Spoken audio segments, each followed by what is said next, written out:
I used a variety of media technologies throughout the course of the producing the project. These range from Adobe Photoshop and Premiere to web applications and video hosting platforms. These were utilised to present information in an interesting way and to help work on the products themselves.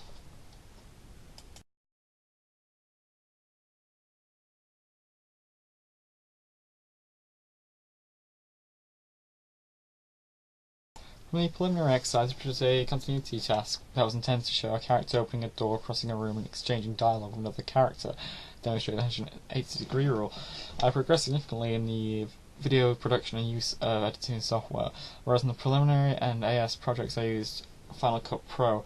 The projects that I worked on now used Adobe Premiere with equipment with different formats. The cameras I used for the AS year were all digital, whereas for the A2 project they all used tape mini DVs, with the minor exception when I needed to use my friend's equipment after I forgot to pick up a camera from college. But the progression is that the quality of video has been produced is superior and shows a clear progression in regards to the standard of editing, which is at a far more complex level than that of the preliminary video. Also, the progression is shown in the clear commitment to a distinct aesthetic, that being a distorted black and white style of the video that is used throughout. This commitment to use the effects of software confidently shows a progression that from the effectless preliminary video. This also allowed me to experiment with different cameras and styles during the production. I did this by experimenting with more heavy-duty cameras such as the Sony HDV, more static camera work, though I did try to make it a bit more mobile. I used a handheld camera to try and get close to the subject, along with using a camera frame. This was to try and create more fluid cinematography. Though it didn't always work the way I intended it, it did give me more choice in the editing suite, with many of the improvised experiments turning from the finished film. This is shown in the focus pulls and the surf rocks version shots, which originally weren't going to be to the forefront as they appear in the video. This is quite a at the moment, and seeing how good the location was. This ended up looking quite effective in the finished video after seeing, along with the focus pulls, which provide an interesting way of introducing the character whilst adding to the grimy field of video. There was some problems that need to adjust using the cameras, mainly the large cameras. The HDV was quite heavy, gave me a lot of shoulder pain. Also, with the continued use of some of the shots, it started to get shakier as time went on. It's proving to be difficult to keep it steady while mobile. This is showing some of the stats into the tracking shots. This is why I've tried to use more handheld cameras to try and solve this. The only problem was it's at a lower resolution. This progression could be attributed to my use of Adobe Premiere during my AS Film Studies course last year, in which Premiere was used to edit a short film.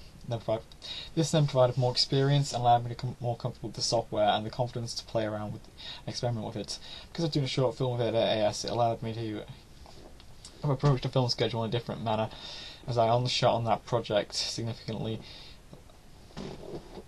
leading to me that I get creative to pull up the runtime. I had a similar predicament during my AS media project, though that was due to a limited time and to shoot and coupled with the setup time, which was 40 minutes to set up the set, and the fact that the college wouldn't let me use a smoke machine during the production out of fear. Anyway, I started sprinkler systems, but I tried to counteract that by overshooting significantly on my A2 project.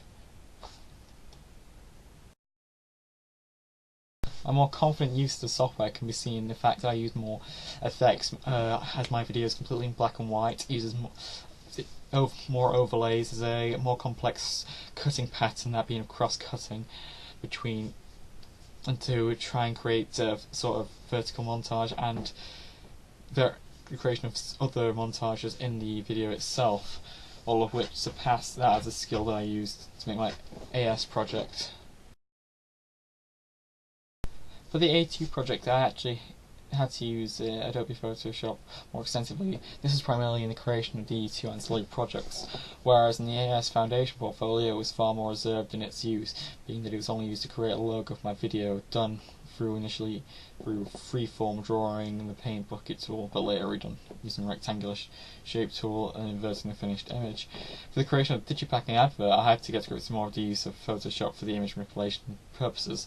This was primarily to give the screen grabs from the video more look to keep them in line with what is typical to the punk genre in terms of what is commonly used on digipacks and adverts.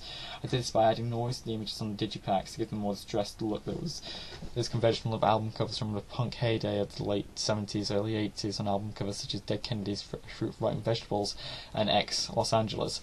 Whilst on the advert I tried to use the image filter to give them a more cut up look. That again is in keep with the convention of the genre. The only real problem I had with Photoshop was when I was trying to design a sticker for the digipack, which was more due to my experience with software and trying to achieve that look and to try and make it seem genuine, which I had a hard time doing. Cam Studio is a display recording software that was used for question forward evaluation. I had no previous experience with the software, but being a portable piece of software, it allowed me to move it around on a portable flash drive to record myself using Photoshop and Premiere. The software was generally easy to use, however it had a tendency to crash when it was using a portable version, especially on videos that exceeded 10 seconds. Therefore we had to restart it and reboot the software a few times, which sometimes led to files being lost. For recording audience feedback via anonymous online surveys, I originally used free online surveys, which was quick, easy to use, good analysis tools. Although I had to switch to SurveyMonkey after it became apparent after 10 days of free service, the feedback became locked on free online surveys, and you had to pay to receive it again. So therefore, I started using SurveyMonkey because it's the same job for free, and it allowed me to reach a wide cross section of people to get feedback on my product. YouTube is a large online video hosting platform. I use it to host my videos, given it was the most popular site for viewing music videos according to my audience feedback. I also use it to host other videos I create for my research and planning and for my evaluation, because it was easy of use and easy to upload functions. With its large database of videos, it also allowed me to access other videos that I could take inspiration from and use examples when exploring the punk genre. As a hosting site for my videos, I had little problems using it. The only real problems I had were the fact that the times uploading it took far too long, or would require the same video to upload twice, as it had undergone some problem at some stage of the upload.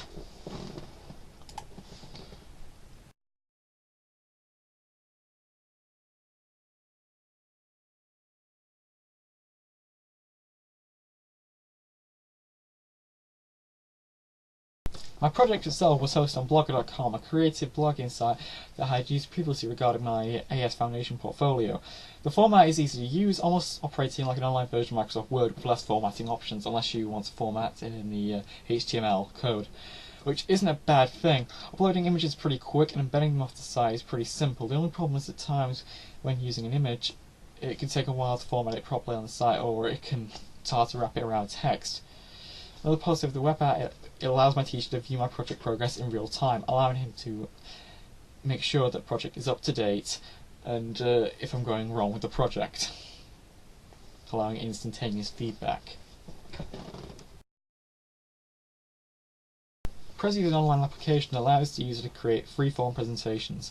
The site allows you to add text and embed multimedia and present it in a manner which the user sees fit. The slide moving across fluidly allows you to add and take slides without much hassle. I had used the website forge in my AS Foundation portfolio, but I hadn't had many problems with it, apart from that it having a tendency to crash after using it for long periods. I mainly used this to present or research and into music video generic features and digipacks in this project, which is a generally really easy software to use and to present.